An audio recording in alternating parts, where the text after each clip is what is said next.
윤석열 대통령이 어제 이진숙 방통위원장 그리고 김태규 방통위 상임위원 두 사람에 대한 임명장을 주었습니다.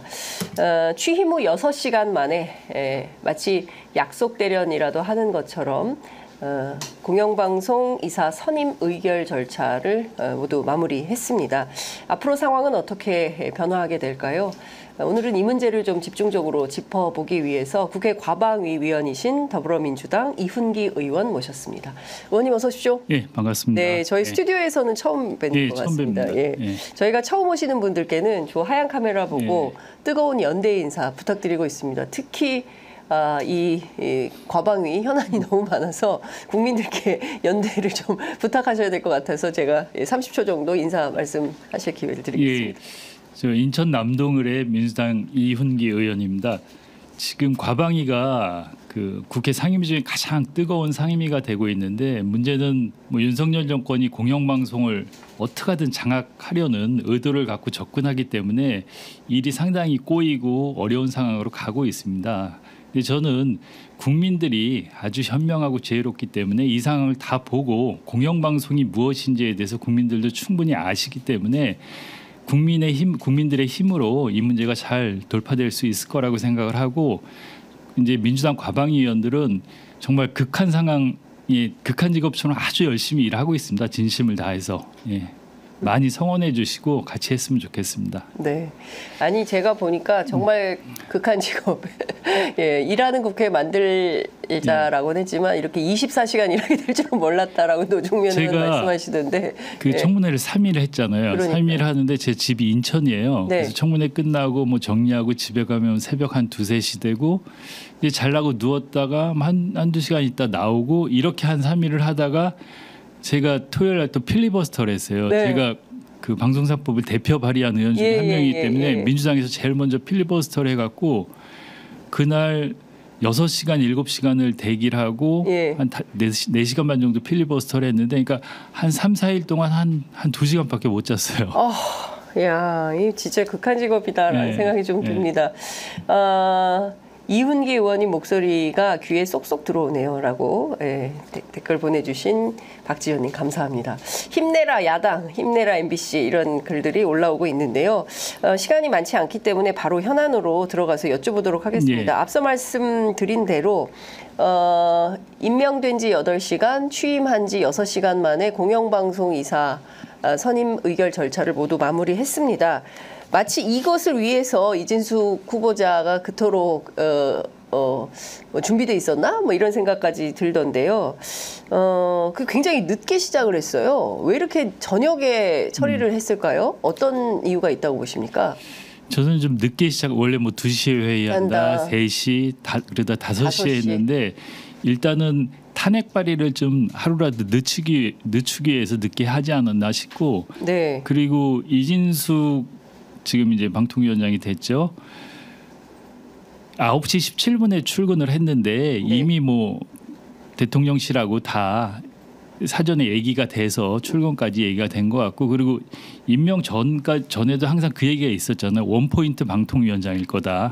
공영방송 이사 선임이 그 이진숙 후보의 유일한 미션이다. 그런 얘기를 했는데 그게 드러난 거죠. 그리고 어제 5시에서 한 7시경 하고 뭐 보도자료 정리하고 나중에 발표를 했는데 KBS만 해도 이사가 뭐 50명이 넘었고 MBC도 한 30명이 넘었는데 그 시간에 그 많은 이사들을 검증해서 정했다는 거, 의결했다는 거는 불가능하거든요. 그러면 이미 누가 찍어서 이사들을 정해놓고 형식적인 절차를 거치지 않았나 싶어요. 정상적이지 않잖아요. 그렇습니다. 그리고 의도성이 너무 명확하고 민주당에서 얘기했던 뭐 공영방송 장악, MBC 장악 이게 명확하다는 걸 드러낸 거고 청문회에서 이제 의원들이 많이 질의를 했어요. 이진숙 후보가 온 거는 MBC 장악이나 공영방송 장악을 위해서 온 거 아니냐 그러면 부정을 했는데 어제 하루의 상황으로 이미 그걸 다 증명하고도 남을 정도로 국민들이 다 알게 된 것이죠. 앞서 말씀 주신 대로 이 절차가 일단은 보고를 받아야 되고요. 어떤 분들이 신청을 했는지 그래서 서류 심사도 해야 되고 그렇죠. 다 떠나서 면접은 봐야 될 거 아닙니까? 맞습니다. 면접 절차도 생략을 했죠. 그렇습니다. 그러니까 지금 말씀 주신 대로 서류 심사 안 했죠. 면접 심사도 없었죠. 그리고 나서 마치 준비된 것처럼 여권 이사들만 딱 6명을 네. 교체를 했습니다. MBC의 경우에. 박문진 이사 보면 허익범 변호사 드루킹 특검. 네, 그리고 김동률 서강대 교수, 손정미 TV조선 시청자위원, 윤기룡 방심위 방송자문특별위원, 이우용 언중이 중재위원, 임무영 변호사 이렇게 6명인데요. 이분들의 면면을 보면 어떤 판단이 되십니까?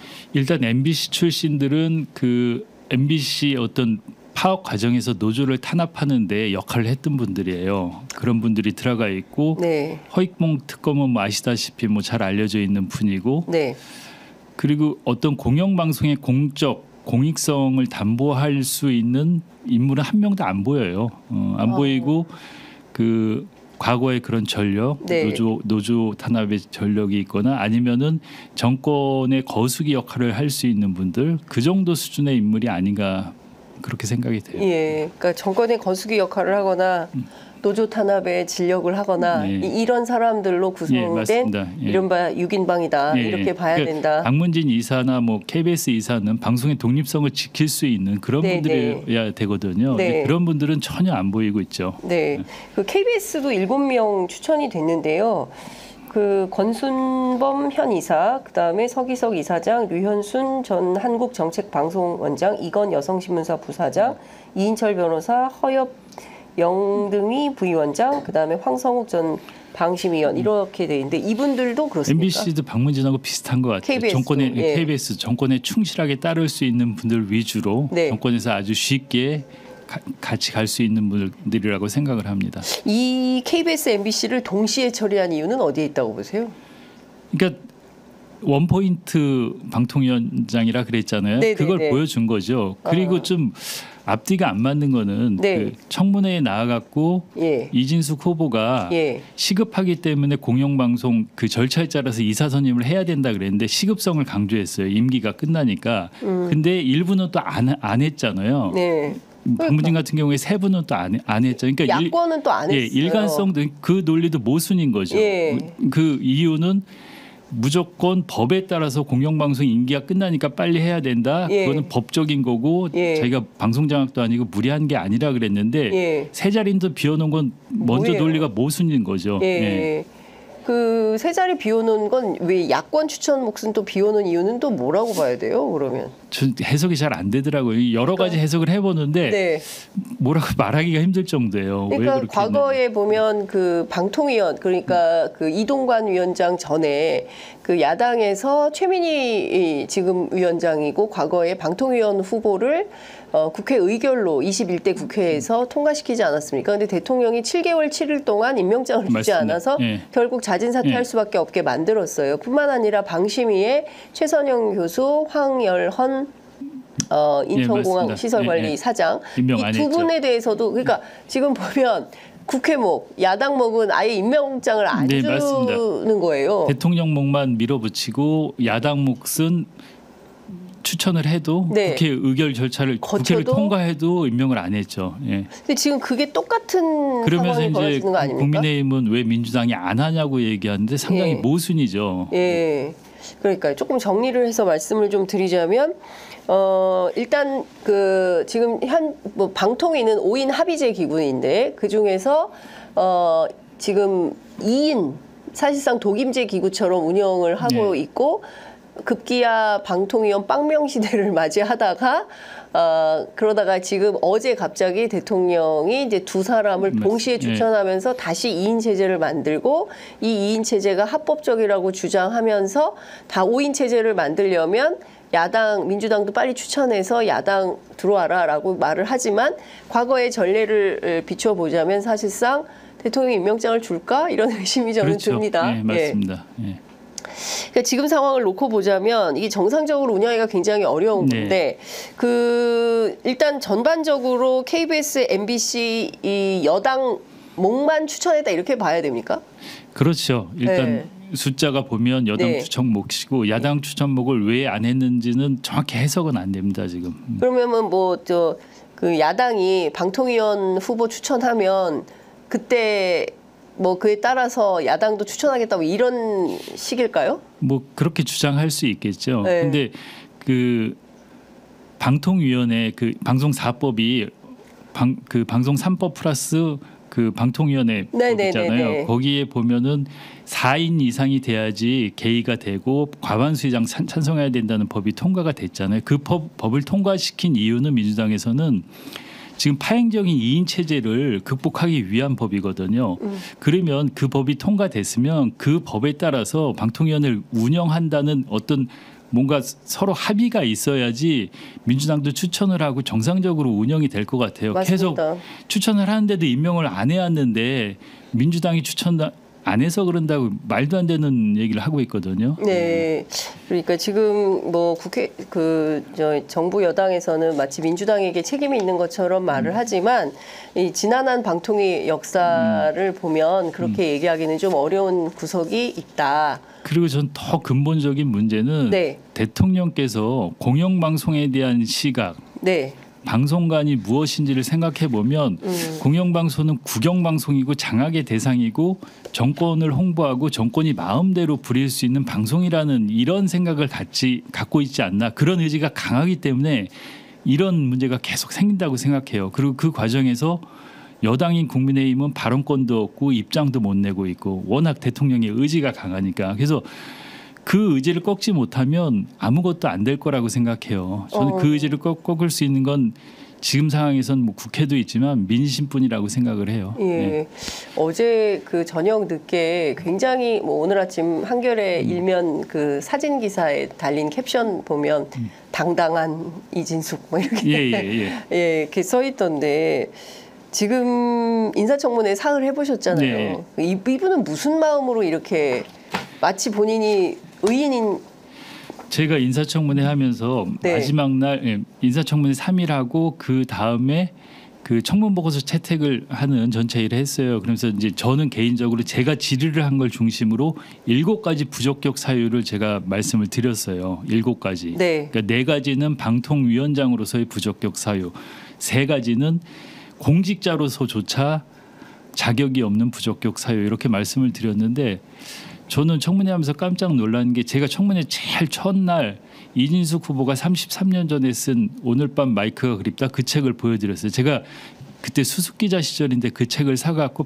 보고 저도 나름 감동을 받았어요. 아, 이런 기자가 있구나. 그러니까 걸프전 다녀와서 걸프전 얘기도 썼고 그 앞에 자기가 경찰 기자할 때 여러 가지 얘기 썼는데 어떤 인간애도 있었고 그 전쟁에 대한 문제의식, 그리고 약소국에 대한 배려, 그리고 전쟁에 희생된 아이들에 대한 배려가 특히 있었어요. 그런 인간에.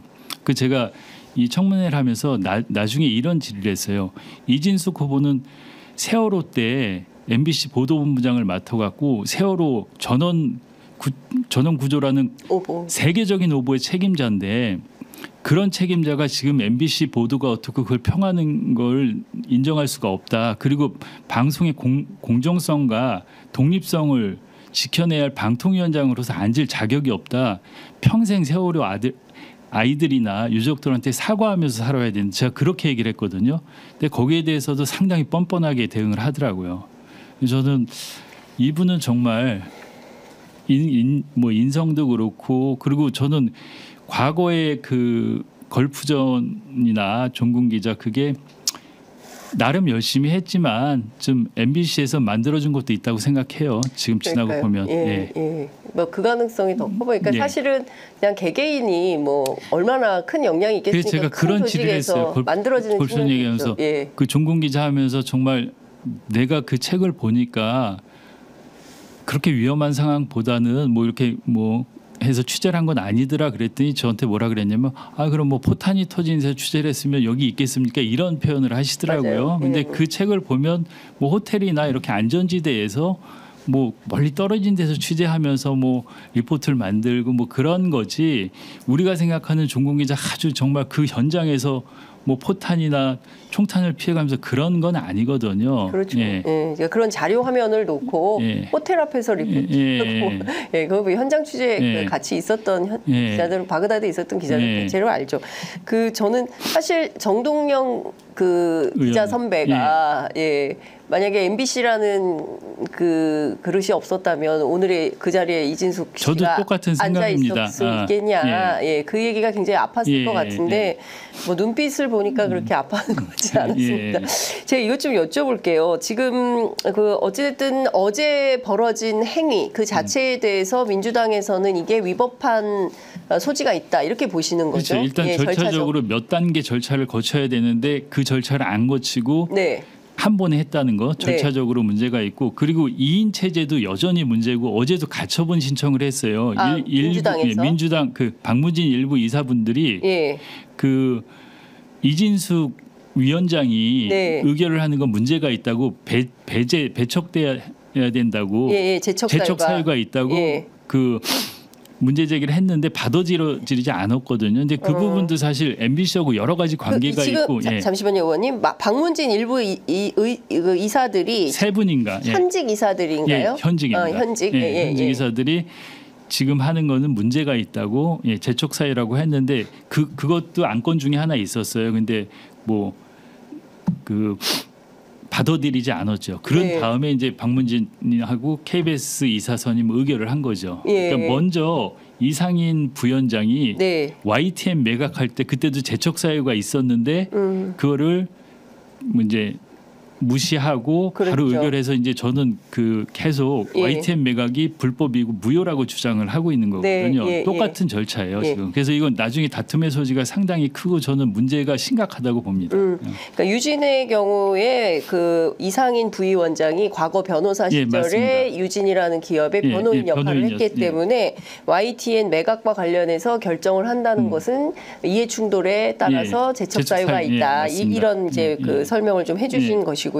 그러면 일단 이게 법원으로 가게 됐네요. 법원에서 어제 있었던 의결 심의 의결 절차가 적법한가 적법하지 않는가. 그래서 만약에 법원에서 지금 보니까 전체 MBC하고 관계를 보면 그걸 본소송에서 다투고 가처분도 하겠죠. 이제. 그렇죠. 그러면 가처분에서 만약에 인용이 되면 그럼 어떻게 되는 겁니까? 그럼 작년에 권태선 이사장님 해임하려고 그러다 가처분이 받아들여져 갖고 지금 1년 넘게 이렇게 온 거지 않습니까? 그렇습니다. 그러니까 그런 상황이 또 될 수도 있죠. 근데 이제 임기가 얼마 남지 않았으니까 거기까지고 그 후의 상황은 어떻게 될지 모르겠고 또 하나는 이제 박문진 이사 임기가 8월 12일까지니까 이후에 그 이사들이 새 사장을 뽑을 텐데 새 사장을 뽑으려면 지금 사장의 임기가 내년 2월인가 3월인가 내년 3월까지입니다. 아직 많이 남아 있기 때문에 해임을 해야 되는데 해임했을 때 저는 지금 사장 해임 사유가 거의 불가능하다고 보이거든요. 왜 그러냐면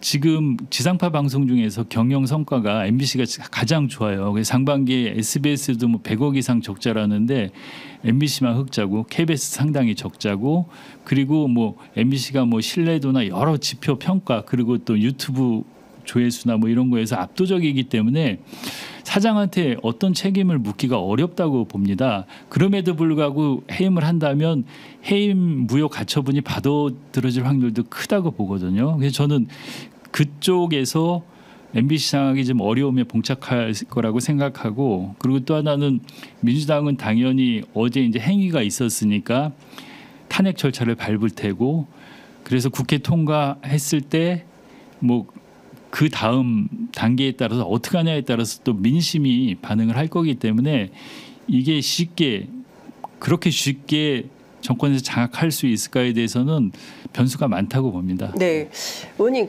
오늘 국회 본회의가 예정이 되어 있는데요. 그러면 오늘 국회 본회의에 이진숙 방통위원장에 대한 탄핵 소추안이 이제 보고가 보고되면 어떻게 돼요? 24시간 72시간 내에 이제 표결을 할 수 있으니까 이게 3일까지 국회니까 그 안에 표결이 가능하다고 보여집니다. 8월 3일까지요. 그러면 이번 주 내일이 금요일인데 그 주말 사이에도 탄핵 관련된 표결이 진행이 되겠습니까? 언제 될지 모르겠지만 24시간 72시간 이후니까 요 사이에는 언제든지 그 할 수 3일 이내에 3일까지 중에서 민주당은 처리할 생각을 갖고 있는 거죠. 예.